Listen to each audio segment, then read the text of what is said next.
ఇప్పటివరకు మీరు రాసిన కవితల్లో అనండి, లేదంటే పాట అనండి, ఏదైనా సరే కవిత్వం అనండి, మీ మనసుకి నచ్చింది ఒకటి మచ్చుకి.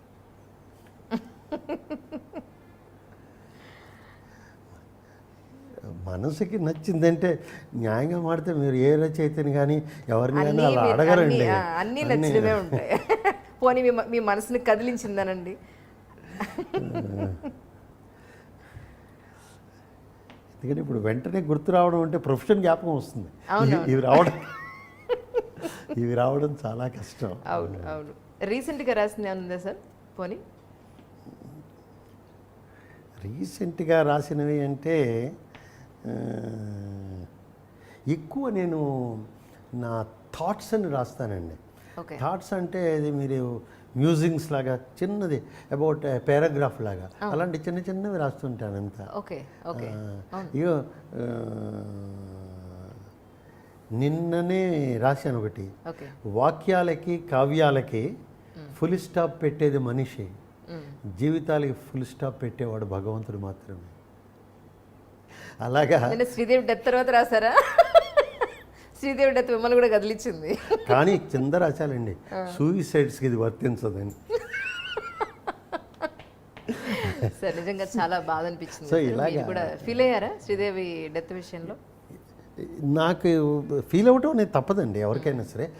ఒకటి ఆవిడకున్నటువంటి ప్రతిభకి, ఆ రెండవది ఒక భాషకి దానికి గర్వించదగ్గ మనిషికి, ఆఖరిగా ఒక దేశంలో మిగతా వాళ్ళందరికన్నా అత్యున్నత స్థానానికి ఎదిగిన మనిషికి ఎవరికైనా సరే కదలక తప్పదండి. కాకపోతే నాకేమనిపిస్తుందంటే,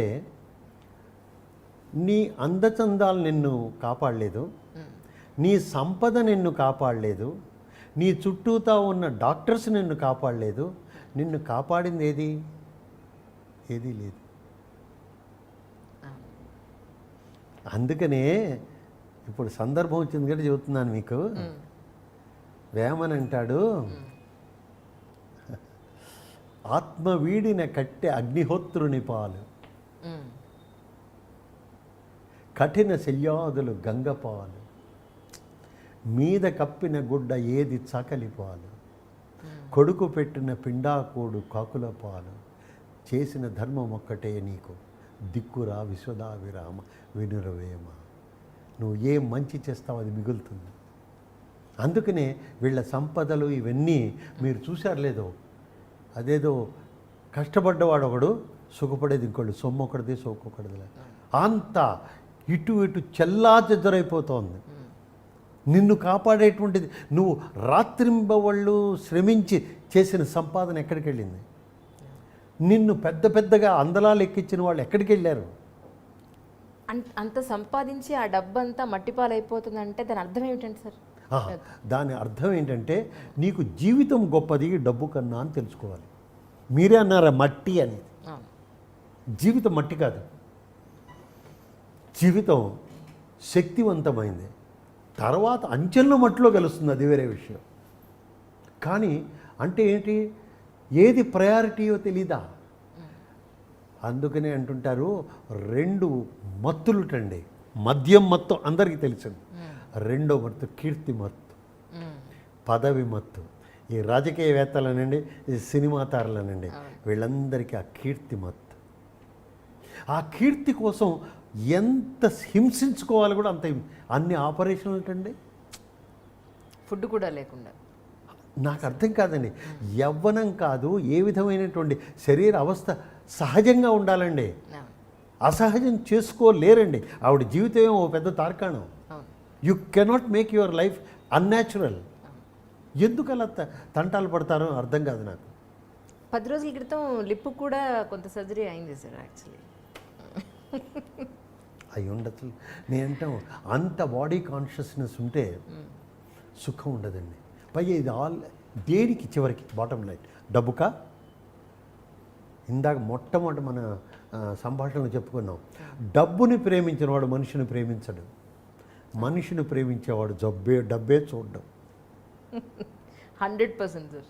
ఇది అంటే అర్థం ఏంటంటే, మళ్ళీ ఆ అమ్మాయికి శ్రీదేవి గారికి నేను అనకూడదు, కానీ నువ్వు ఆగి ఆగి ఆగి పెళ్లి చేసుకొని బాంబే అంతా వెళ్ళి ఏమి సాధించావు, సినిమాల్లో బాగా వచ్చావు, ఆ డబ్బంతా ఏమైంది, అవును. ఆ కీర్తి అంతా ఏమైంది ఈనాడు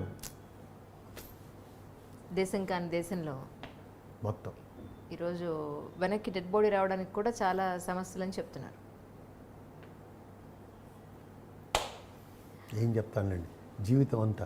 అందుకోసమే అంటాను, ఈనాడు నీ చేతుల్లో ఉంది, బీ హ్యాపీ, ఆనందంగా ఉండు. రేపటి సంగతి రేపు, వాట్ ఎవర్ ఇట్ ఈస్. కొద్దిగా ప్లాన్ చేసుకొని ఉండాలి, అది నే కాను. ప్రణాళిక వేరు, దాని మీద నువ్వు విపరీతమైనటువంటి ఆందోళన వేరు. అవును, నో, నథింగ్. ఆఖరిగా ఈ మాట చెప్పి ముగిస్తాను. తప్పకుండా సార్.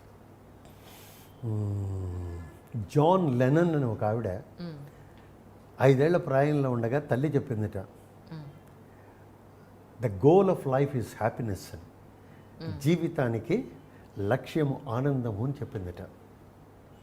ఆ అమ్మాయి పెరిగి పెద్దదై స్కూల్లోకి వెళ్ళి 10th స్టాండర్డ్ అంతా అయిపోయాక ఆ రోజు ఆఖరి రోజు స్కూల్లో టీచర్ గారు వారందరిని అడిగారు, పిల్లలందరినీ, మీ జీవితంలో లక్ష్యం ఏంటి, what is your goal of your life. అందరూ ఏదేదో రాశారట. టీచర్ అందరి సమాధానాలు చూసి ఈ అమ్మాయి లెనన్ గెటప్ అందట, లేచి నుంచో, నువ్వేం రాసావో నీకు తెలుసా అని అడిగిందట. నీకు అర్థమైందా నువ్వేం రాశావో అని అడిగిందట. లెనన్ అందట, టీచర్ మీకే జీవితం అంటే ఏంటో అర్థం కాలేదు, దట్ ఈస్ హ్యాపీనెస్. కాబట్టి అందరు ఏం చేసినా హ్యాపీనెస్ లేకపోతే దానికి అర్థమే లేదండి జీవితం. అండ్ ఆల్సో మీరు నాతో అగ్రీ అవుతారనుకుంటాను, హ్యాపీనెస్ ఈజ్ ఎ చాయిస్ అండి, ఎవరి మీదో డిపెండ్ అయి ఉండదండి. ఒకనొక డైరెక్టర్ గారు ట్రాన్స్ఫర్ అయ్యి ఇంకో కంపెనీకి, తమ కంపెనీకి ఇంకో బ్రాంచ్కి వెళ్తే ఆయనకి వెల్కమ్ ఇస్తుంటే ఆయన ఫ్యామిలీతో సహా భార్యతో సహా వచ్చి అది సాయంకాలం వెల్కమ్లో ఉన్నారట. ఆయన ఇలా నుంచొని ఉన్నారట, ఏదో జ్యూసు డ్రింక్స్ ఏవో జరుగుతుంది. భార్య ఇటు నుంచుంది, డైరెక్టర్ గారు అటు నుంచున్నారు. భార్యని మిత్రులందరూ వచ్చి అడిగారట మిగతా వాళ్ళు, మేడం గారు మీ భర్త మిమ్మల్ని హ్యాపీగా చూస్తున్నారా అని.